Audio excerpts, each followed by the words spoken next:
Hi friends, మనం ఈరోజు వచ్చేసి బిల్ట్ ఇన్ డేటా టైప్స్ గురించి అయితే తెలుసుకోబోతున్నాము. అంటే మనం డిఫరెంట్ టైప్ ఆఫ్ వాల్యూస్ని ఎలా స్టోర్ చేసుకుంటాము అనేసి. దాంట్లో ఫస్ట్ వన్ వచ్చేసి ఏంటంటే న్యూమరిక్ టైప్.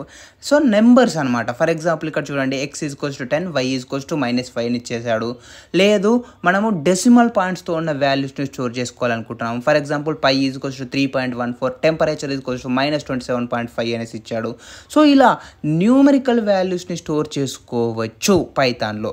నెక్స్ట్ వన్ వచ్చేసి ఏంటి అంటే సీక్వెన్స్ టైప్. ఫర్ ఎగ్జాంపుల్ మనం ఇక్కడ x = 10, y = 5 ఆర్ π = 3.14, టెంపరేచర్ = 27.5 అని ఇచ్చాము. ఇక్కడ ఏం చేస్తున్నాం, మనము ఓన్లీ సింగిల్ వాల్యూని మాత్రమే స్టోర్ చేసుకుంటున్నాము ఒక వేరియబుల్లో. బట్ ఒకే వేరియబుల్లో మల్టిపుల్ వాల్యూస్ని కనుక మనం స్టోర్ చేసుకోవాలి అనుకుంటే మనం ఈ సీక్వెన్స్ టైప్ని యూజ్ చేయడం జరుగుతుంది. అందులో ఫస్ట్ వన్ వచ్చేసి ఏంటంటే string. For example name = Alice, greeting = hello. ఇక్కడ ఏంటి, మనము గ్రూప్ ఆఫ్ క్యారెక్టర్స్ని, సీక్వెన్స్ ఆఫ్ క్యారెక్టర్స్ని, మల్టిపుల్ క్యారెక్టర్స్ని స్టోర్ చేసుకోవడం జరిగింది. నెక్స్ట్ వన్ వచ్చేసి ఏంటి list. For example fruits = apple, banana, cherry అని ఇచ్చేసాడు. సో ఇక్కడ మనకి ఏంటి, మల్టిపుల్ వాల్యూస్ని ఒకే వేరియబుల్లో, ఫ్రూట్స్ అనే వేరియబుల్లో స్టోర్ చేసుకోవడం జరిగింది. ఇక్కడ మనం స్క్వేర్ బ్రాకెట్స్ని యూజ్ చేస్తాం కాబట్టి ఇది ఒక list data type. And next one వచ్చేసి టపుల్ డేటా టైప్. సో టపుల్లో కూడా మనం మల్టిపుల్ వాల్యూస్ని స్టోర్ చేసుకోవడం జరుగుతుంది. బట్ ఇక్కడ మనం ఏంటంటే పారాంథసిస్ని యూజ్ చేస్తాము. For example point = 10, 20, colours = red, green, blue. So ఈ విధంగా మల్టిపుల్ వాల్యూస్ని స్టోర్ చేసుకుంటాము.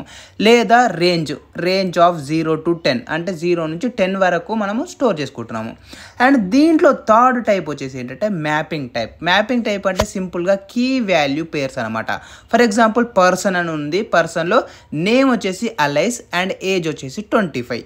సో ఈ విధంగా కీ అండ్ వాల్యూ, నేమ్ అనేదేమో కీ, అలైస్ అనేదేమో వాల్యూ, ఏజ్ అనేదేమో కీ, 25 అనేదేమో వాల్యూ. ఈ విధంగా కీ అండ్ వాల్యూ పేర్ని స్టోర్ చేసుకోవచ్చు. దానికోసం మనం ఈ మ్యాపింగ్ టైప్ని యూజ్ చేయడం జరుగుతుంది. అండ్ నెక్స్ట్ వన్ వచ్చేసి సెట్ ఏంటంటే మనకు యూనిక్ వాల్యూస్ని మాత్రమే స్టోర్ చేసుకోవడానికి యూజ్ అవుతుంది. ఫర్ ఎగ్జాంపుల్ మనం లిస్ట్ తీసుకున్న, టపుల్ తీసుకున్న డూప్లికేట్స్ ఉంటాయి. బట్ ఈ సెట్ ఏదైతే ఉంటుందో ఈ సెట్లో మనకు డూప్లికేట్ వాల్యూస్ అనేటివి ఉండవు. ఫర్ ఎగ్జాంపుల్ ఇక్కడ చూసుకున్నట్టయితే యూనిక్ నెంబర్స్ = 1, 2, 3, 4 అనేది ఉంది. ఓకే. అండ్ దీంట్లోనే సెట్లోనే మనకు ఫ్రోజన్ సెట్ అనేది కూడా ఉంటుంది. సేమ్ ఇది కూడా మనకు యూనిక్ వాల్యూస్ని స్టోర్ చేసుకోవడానికి యూజ్ అవుతుంది. బట్ ఏదంటే ఇమ్యూటబుల్, అంటే ఒకసారి ఆ సెట్ని క్రియేట్ చేశాక దాంట్లో ఉన్న వాల్యూస్ని యాడ్ చేయడం కానీ డిలీట్ చేయడం కానీ అలా జరగదనమాట.